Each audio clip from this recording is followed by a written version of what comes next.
Donc, merci beaucoup pour l'introduction et bonjour tout le monde. C'est un grand honneur pour moi d'être ici avec vous ce matin, d'avoir l'opportunité d'avoir une conversation sur les principes, les valeurs très importantes pour nous comme pays, mais aussi pour notre monde aussi. Mes objectifs ici sont simples. D'abord, je veux présenter la politique étrangère du Canada dans cette période de grands changements, comme Béatrice a dit juste maintenant, et expliquer ce que ça veut dire pour votre travail comme leader de la société civile. Ensuite, je veux souligner l'engagement du Canada envers un espace civique fort et indépendant, qui est à la base de la démocratie partout dans le monde. The Prime Minister's speech at Davos is a topic of general conversation, not only in diplomatic circles, but around coffee tables and workplaces, water coolers across the country.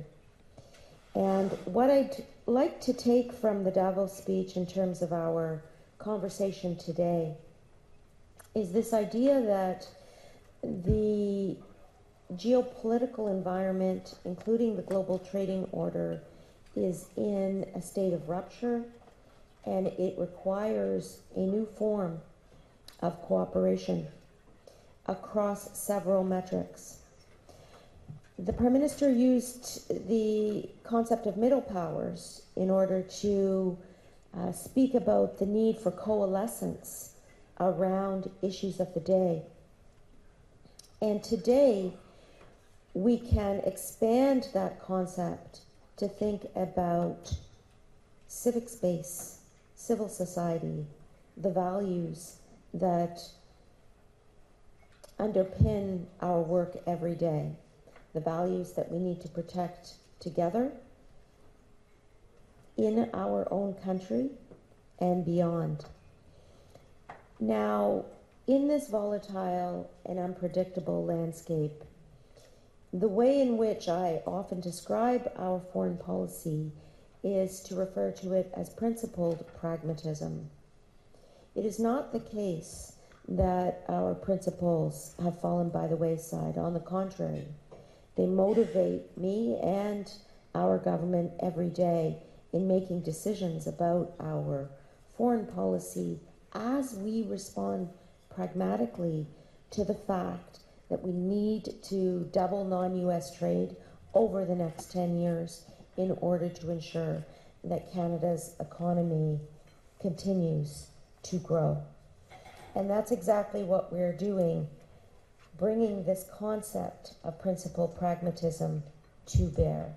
C'est un moment décisif en s'assurant que notre aide est concrète, ciblée et qu'elle rejoint les personnes qui en ont le plus besoin. Même si le système d'aide internationale est en train d'être revu en profondeur, le Canada reste déterminé à faire en sorte que l'aide humanitaire ait le plus grand impact possible pour ceux qui en ont le plus besoin. And I'll just indicate that in this moment, where countries around the world are reevaluating and indeed retreating in some cases from ensuring that humanitarian aid is on the table in the world's most grave crises, Canada continues to step forward, putting forward $400 million for Gaza, $340 million for Sudan, nearly $40 million for Lebanon, and $12 million for Cuba, to name a few recent announcements that we have made in terms of humanitarian aid. And I want to take a step back and say that these are not just figures, but they represent real support delivered through trusted humanitarian partners to people facing extraordinary hardship. And so my next point then is that this work does not happen in isolation at all. It is strengthened through our leadership on the global stage, but in coordination with international organizations. And here we reiterate another point from both the Prime Minister's speech at Davos, but also my address at the United Nations in September, which is that multilateralism and multilateral organizations are extremely important for Canada's foreign policy and indeed for global action in this moment of geopolitical challenge and change. And it is here that I want to thank you for your work. It's not just existing multilateral organizations such as the United Nations and NATO, for example, but it is, in addition, the work that we do every day in coalescing with each other in rooms like this to ensure that those values that we hold dear, human rights, international law, a respect for gender equality and environmental sustainability, the fight against transnational repression, and upholding freedom of the press. These are fundamental values for us as a government, for our foreign policy, and I know for the work that many of you do every day. Donc nous restons fermement engagés envers le multilatéralisme, la sécurité collective et la paix. Et pour y arriver, nous devons défendre les droits de la personne et rejeter la discrimination, la répression et l'érosion du droit international. Un espace civique fort est essentiel à cette mission. Et les organisations représentées ici aujourd'hui sont les défenseurs des droits de la personne font face avec beaucoup de courage. Et ça, c'est dans un environnement mondial de plus en plus hostile, comme j'ai dit. Now, as I close, I want to say one last thing about advocacy. Indeed, we're all advocates in some way, every day. The work we are doing is to advocate. And in that respect, we're all diplomats. Canada doesn't just have one diplomat. We have hundreds of thousands of diplomats working every day to advance this principled pragmatism that I've spoken about. Before I entered government, I, as mentioned by Beatrice, was a law professor, and in that role, I learned that advocacy is not peripheral to democracy, it is indeed essential to it. And one of the reasons I ran for public office was after seeing many of our domestic institutions and indeed international institutions undermined, seeing the principles of democracy, many of which I just mentioned, become increasingly eroded. And I said, I'm going to try to make a difference nationally. And many people told me as a racialized woman that I wouldn't get elected to public office, that it was not possible in my riding at the time. And those were dark days, and I thought, why should I keep going? And I'll just say that that moment in my life taught me that sometimes you have to trust in institutions, you have to trust in principles, you have to trust in the collective will to do the right thing. And so I continued on and was fortunate to have the confidence of the people of Oakville and then the prime ministers of our country. But that is a lesson for me, to have faith in our democracy. And I know that you see these lessons internationally every day and indeed nationally in your respective jurisdictions. But it is also a moment for us to reflect on how we can continue to work together to ensure that that collective will is present to fight for the values that we hold dear to our hearts. Thank you so much.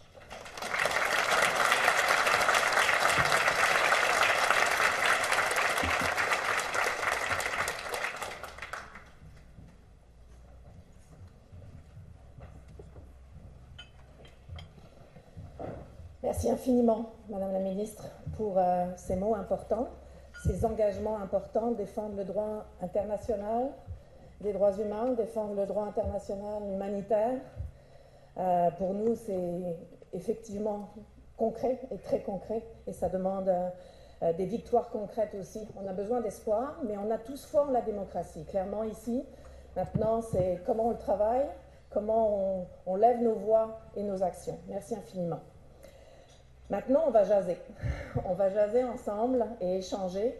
Ça me fait grand plaisir donc d'inviter sur la scène les deux qui nous font vibrer déjà depuis 2 jours et qui vont nous emmener dans cette 3e journée-là avec un échange ensemble avec Madame la Ministre.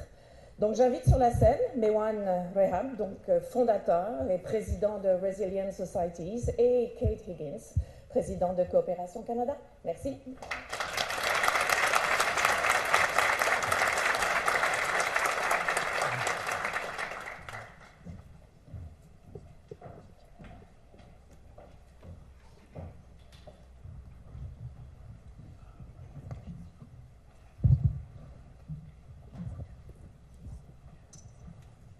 Bon matin. Bon matin. Good morning. It's wonderful to be here with all of you. It is a real honor and privilege, Minister Anand, to have you with us. Thank you so much for making the time.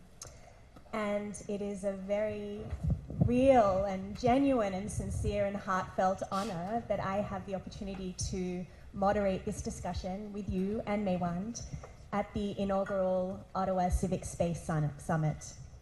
Donc c'est vraiment un grand honneur et privilège pour moi d'être ici avec vous et d'animer cette conversation ce matin avec vous, Madame la Ministre, et aussi Mewan, of course, with you too. We are really grateful that you've made the time to join us this morning. I think it's very fair to say that now is a challenging time to be a foreign minister. And we really appreciate that you've shared some thoughts with us, and we'll have an opportunity to have a conversation this morning. I also really appreciated the personal reflections you shared with us about running for office and ensuring that we have such incredible diversity in the leadership of our country. So thank you for taking the time to share that. You were talking about principled pragmatism, and the title of our conversation this morning is From Principle to Practice: Canada's Role in Defending Civic Space. And I think it really speaks to the moment that we're in. Around the world, democracy is under pressure, and so too is civic space. Minister, as I shared with you earlier today, we have in the room today the most incredible group of people who have traveled to Canada from around the world for this inaugural summit. You are looking here at human rights activists, civil society leaders, lawyers, including those that have been imprisoned for their extremely courageous and principled work, journalists, entrepreneurs, philanthropists, government leaders. And over the last 2 days, we have been discussing what actions we need to take to defend, to reclaim, and to reimagine civic space here in Canada and around the world. You noted in your remarks the importance of coalescing in this moment, and that has absolutely been a really central theme of our discussions over the last 2 days. As you mentioned, and as we have been discussing, we are seeing a rise in authoritarianism, increasing restrictions on civil society around the world, attacks on human rights defenders, and a broader erosion of the conditions that allow people to participate freely in public life. This is not isolated, it's a global trend. And it's unfolding in a moment of deep geopolitical uncertainty and shifting power dynamics, where the defense of civic space is becoming more complex and more urgent than ever. So the question is, no longer whether civic space matters. The question is, what does it actually take for us to defend, reclaim and reimagine it? Not just in principle, but in practice. So let's get started. Minister Anand, let's start with you. This is the Ottawa Civic Space Summit. But from your perspective, why should Canadians see civic space not as a niche or sidelined issue, but as absolutely essential infrastructure for democracy here in Canada, but around the world? Well, first of all, thank you for the invitation to be here and also for organizing the inaugural summit. Can we have a round of applause for these two people who have been working so hard? It's really incredible. And I'm so inspired to hear that you've been so successful in gathering global leaders in the civic space, and that this is going to continue to be a mark that not only Canada but the world will gravitate towards in terms of an incredible conference and summit. So thank you for inviting me to be part of it. In terms of the question, what does it take?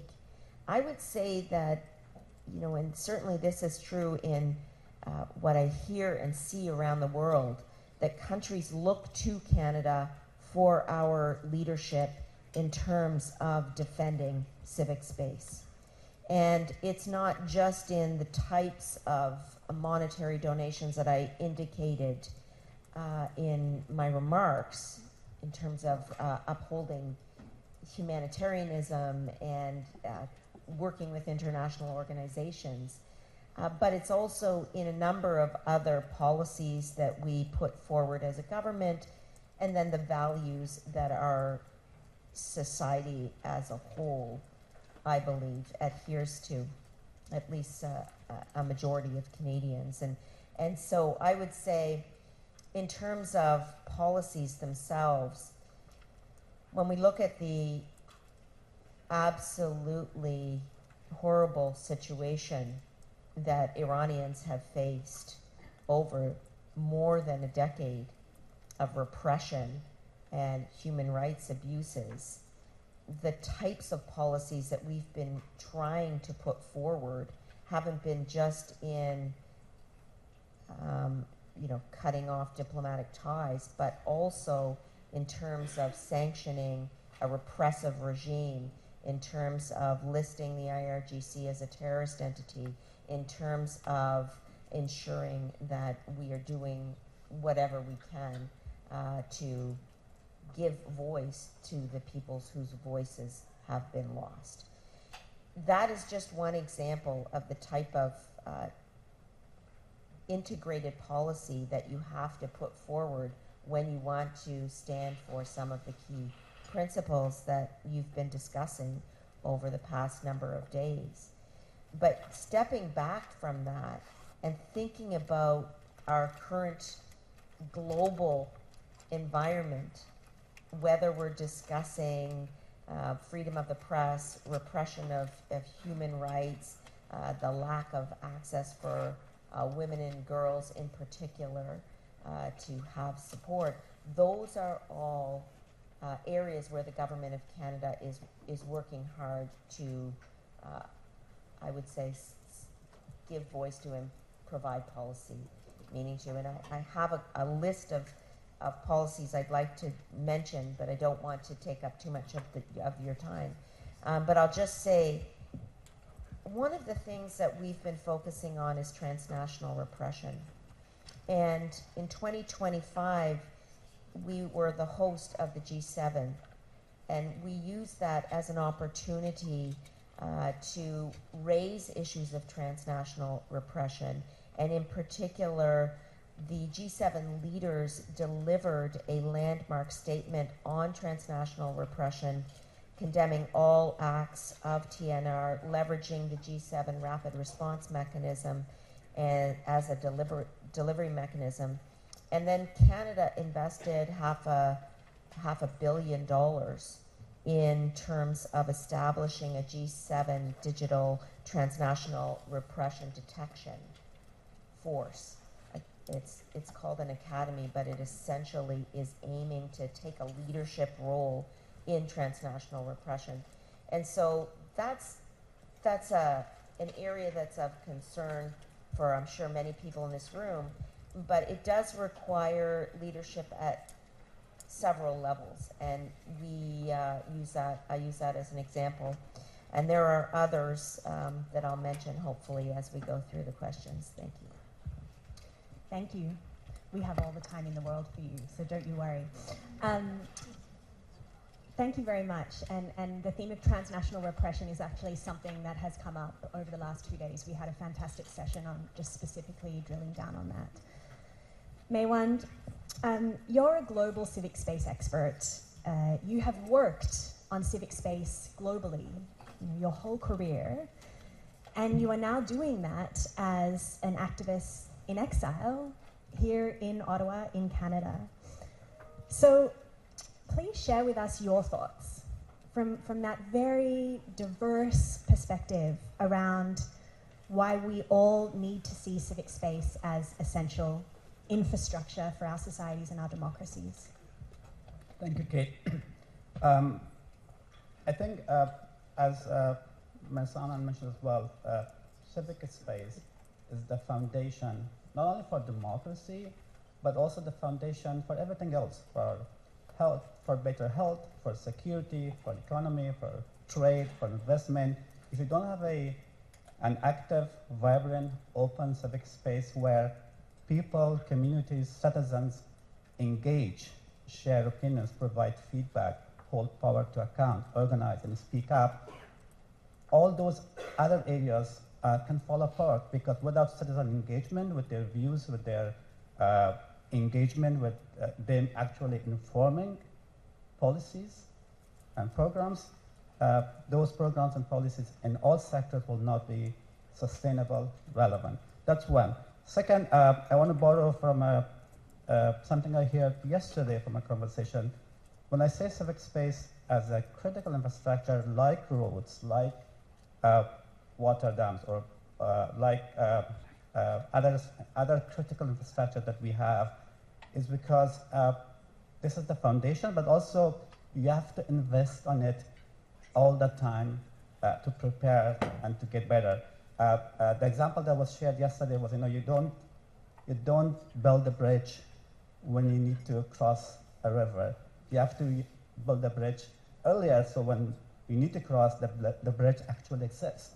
So same with civic space. We have to build it in advance. It has to be there. It has to be strengthened. It has to be nourished, so that actually it is resilient when you're attacked, when the forces of repression, authoritarianism is rising, and civic space and human rights and democracy, our core foundational values are under attack. Actually, we have the infrastructure that creates the kind of resilience that we need to withstand, not only to withstand those kind of attacks, but actually thrive and fight back and make it even more strong. And also, when you look at civic space as an infrastructure, it kind of allows societies to correct itself, to self-correct. We don't have to wait for the next election cycle so that we can provide our inputs in how we are governed. An open, vibrant civic space allows the citizen as a mechanism to self-correct the systems, to hold power to account, to provide inputs into policies, programs, and deliveries, so that actually we can have a better security, better economy, better quality of life, better education. Thank you. I think one of the themes that many of us will be taking away with us after these 3 days together is civic space as critical infrastructure for societies and democracies. Minister Anand, you are the Minister of Foreign Affairs for our country, and as I said, it's not the easiest time to have that very important role.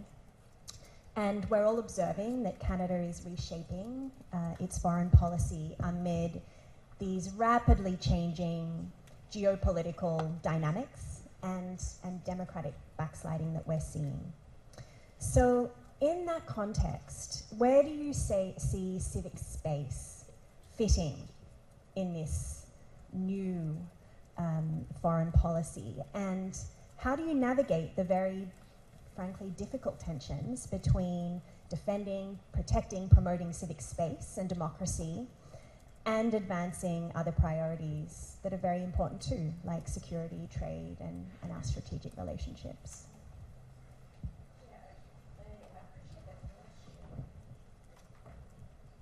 I appreciate the question. I want to gently push back against the idea that civic space is somehow different from our objectives relating to economic growth and defense and security. And in particular, this is similar to what Marwan was saying just now, that in order for a country to be strong, in order for institutions to thrive, citizens themselves must feel safe and protected, and they must have the economic means to survive. And in my viewpoint, therefore, these ideas are deeply integrated, that in order to build a resilient society, we need to pursue multiple objectives at the same time. Civic space, I 100% agree with you. It is not an afterthought. It is integrated into the work we are doing now in order to ensure that the bridge is built before you need to cross the river. That is fundamental. And so there's no part of principled pragmatism that steps away from the idea that civic space is the here and the now. And that's why I wanted to come today. I wanted to make sure that you knew how important your work is every day to the values that we're pursuing nationally with our partners and individually. And maybe I'll just give you an example. Please. Because that was fairly theoretical. But I'll say, when we talk about the closure of the Strait of Hormuz, most people refer to the fact that 20% of the global energy supply is choked by the fact that there's a blockage now. Some people refer to the UN Convention on the Law of the Sea and international customary law and norms that requires freedom of navigation. And I do that too. I mention both of those 2 points often. The third point that we cannot forget is that global supply chains for key survival mechanisms are absolutely also cut off. Think about fertilizer, for example. It's not just the fact that fertilizer isn't able to flow, it's that the food supply chain, the nutritional supply chain is under threat. It's exacerbated as well by the conflict and illegal invasion of Russia in Ukraine, where those food supply chains are also at grave, grave risk. And I'm thinking of Ukraine's preeminence in wheat and grain exports. So, you know, these issues are deeply about the need to protect people and the survival of people and their rights to shelter and food and basic survival necessities. And I never forget that when we're talking about some of the broader concepts and indeed the situation in the Strait of Hormuz.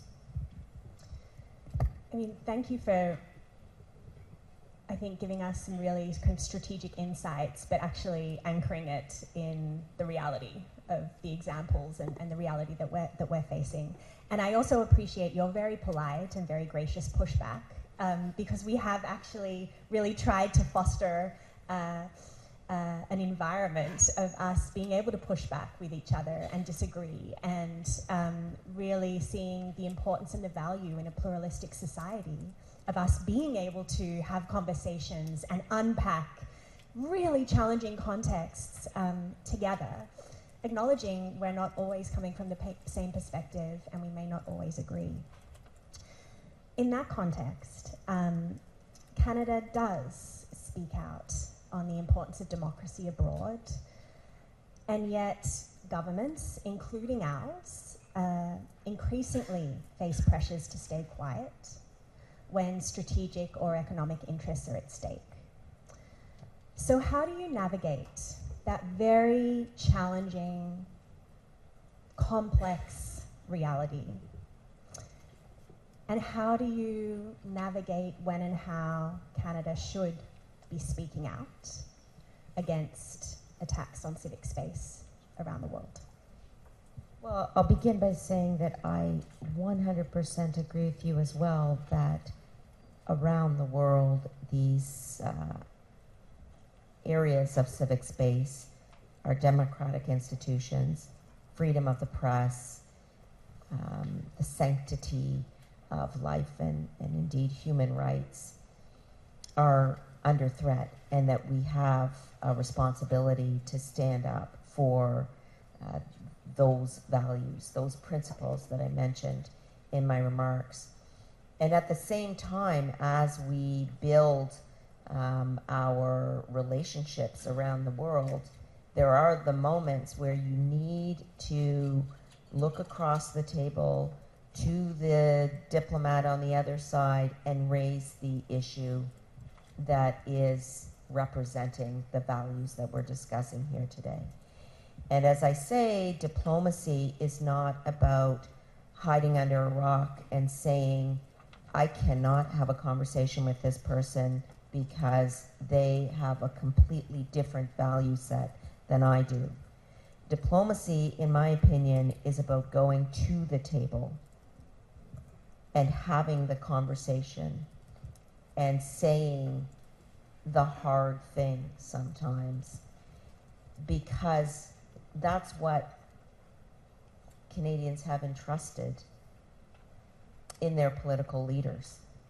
That's part, in my opinion, of why we are in these roles. And so as we build our relationships around the world in terms of this idea of principled pragmatism, I do not shy away from having those conversations. And sometimes the conversations are face-to-face like this. Sometimes they are in the media. Sometimes they are in a summit or a conference. They don't always take the same form. In this world, social media has become almost the signature defining moment where one is supposed to express or expected to express viewpoints.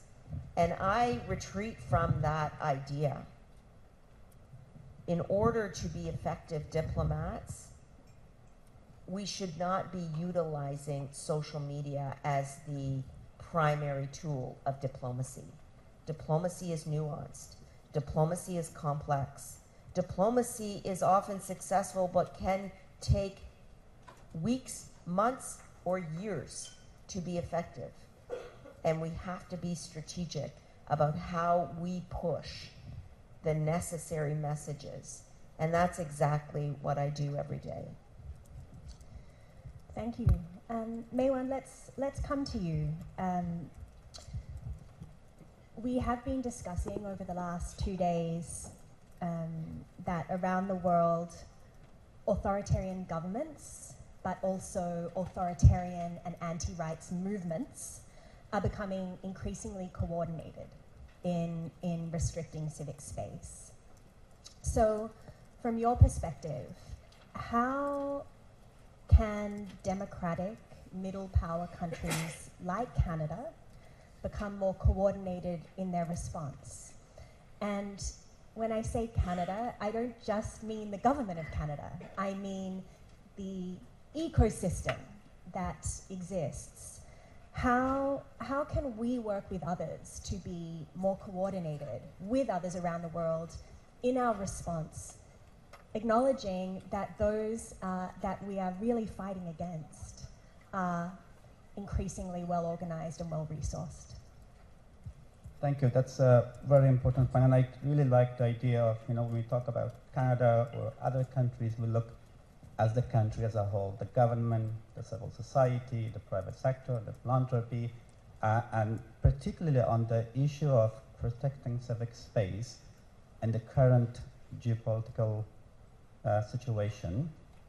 It's critical that we not only leverage the expertise, the resources, the leadership that we have in our governments, but that we also leverage our civil society, the public, our media, our cultural institution, and in this particular moment, in fact, that works better when we sometimes governments, for a variety of real reasons, can't be as open as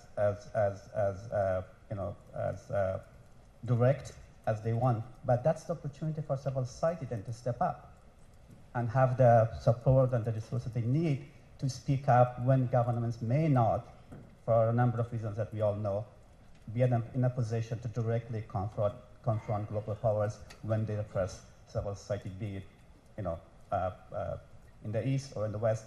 That kind of emphasizes the role of civil society, of different countries to step up and work with governments, like-minded governments who believe in liberal democracy, to actually push for our collective agenda. That's one. Second is about consistency.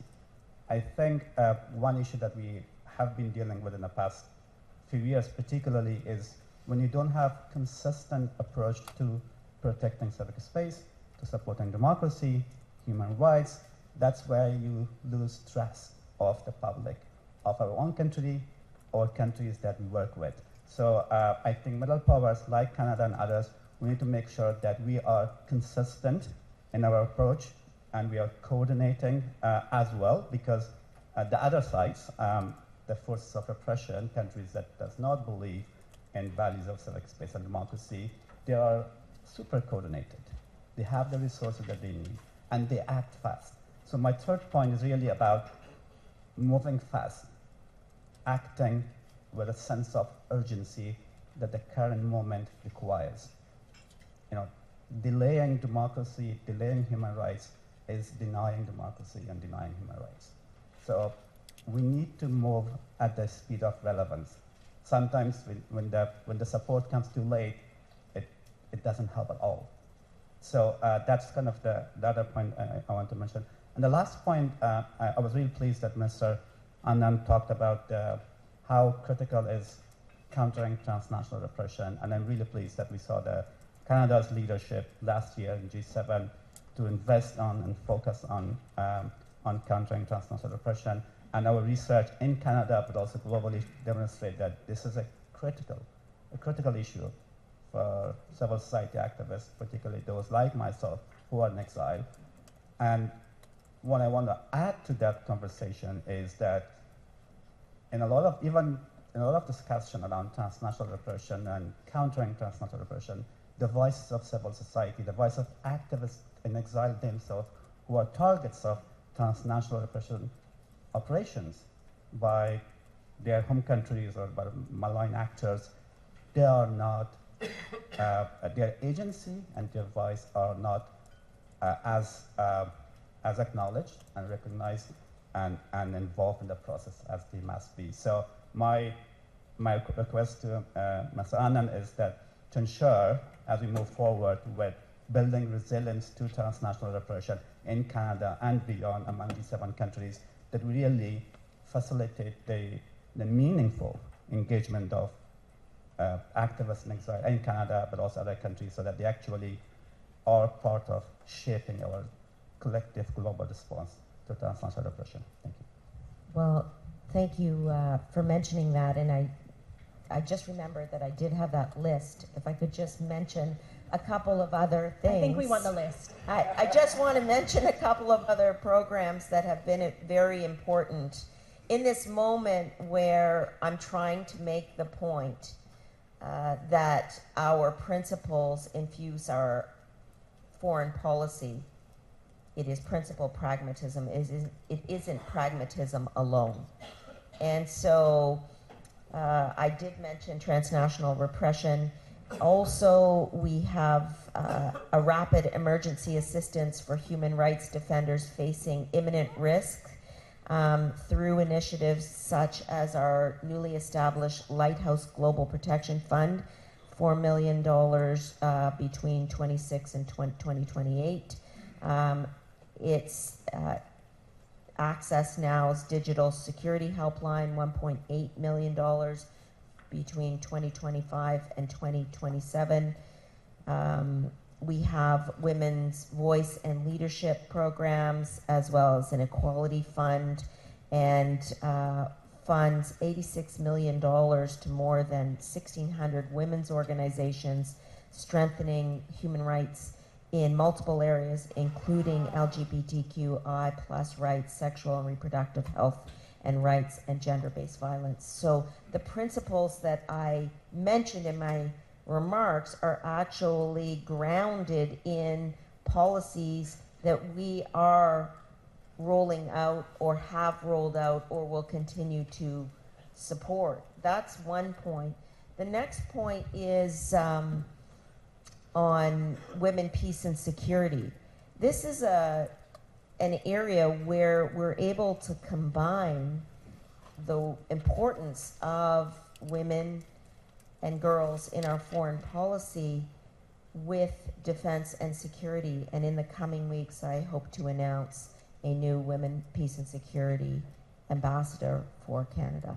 Thank you.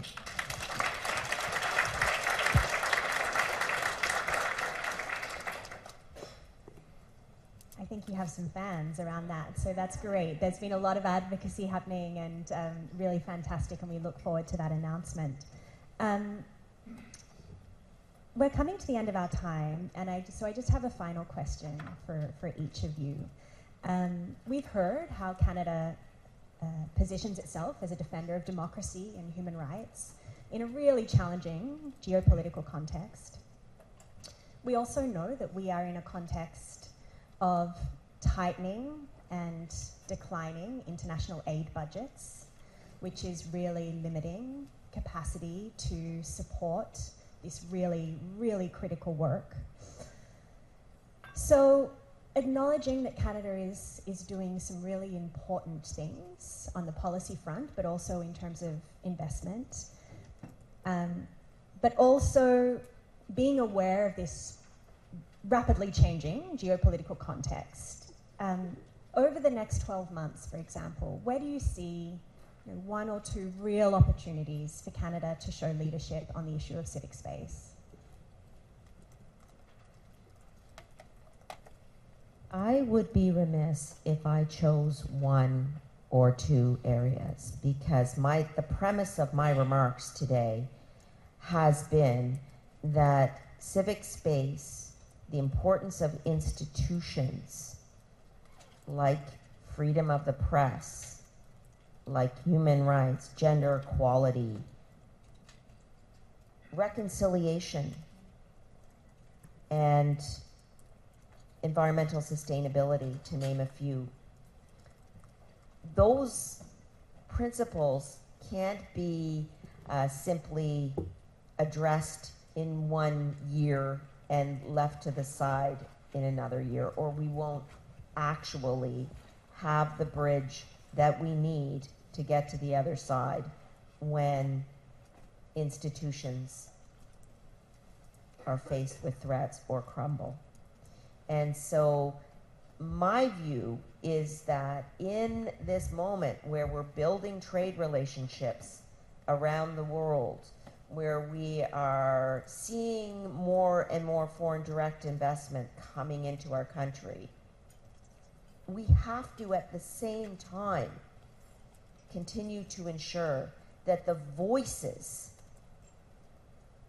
that are at the heart of the values embedded in our policies, some of which I just meant, are continued to be heard. Always ensuring that we're operating on multiple tracks at the same time and holding tightly to those principles. I'll just bring it back to my own kind of motivation, my own principles. I wrote my graduate thesis on racial discrimination and policies relating to racial discrimination, and I said to myself, you know, what is the effective set of policies that a country must have? This was in the mid-90s when affirmative action was a large issue in the United States in particular. Those principles that motivate you, regardless of our differences on the actual policy landscape, never leave you. They're always present in terms of your daily conversations and your thinking about policy, etc. And so what I try to bring to the conversation around the table, regardless of whether it's in the country or outside the country, is that level of empathy and recognition that at the heart of everything we do are citizens who deserve a resilient life in a society where their rights are protected each and every day. Thank you.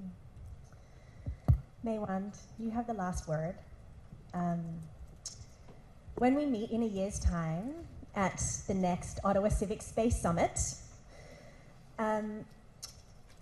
what will you be looking to as a point of evidence, as a proof point that Canada has stepped up to defend and expand civic space globally? Thank you. That's a very good question. First of all, I'm really looking forward to hosting all of us next year for the second Ottawa Civic Space Summit.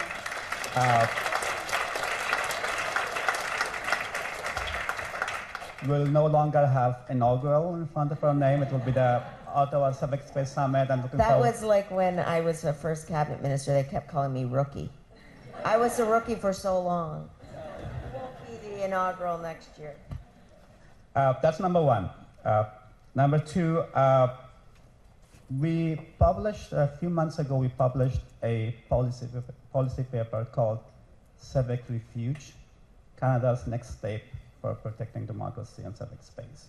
It actually proposes a whole of society approach to building resilience to transnational repression and support and creating an enabling environment for exiled communities of political dissidents, activists, journalists, human rights defenders, civil society leaders to be supported in their new countries. Canada can be the first country in the world that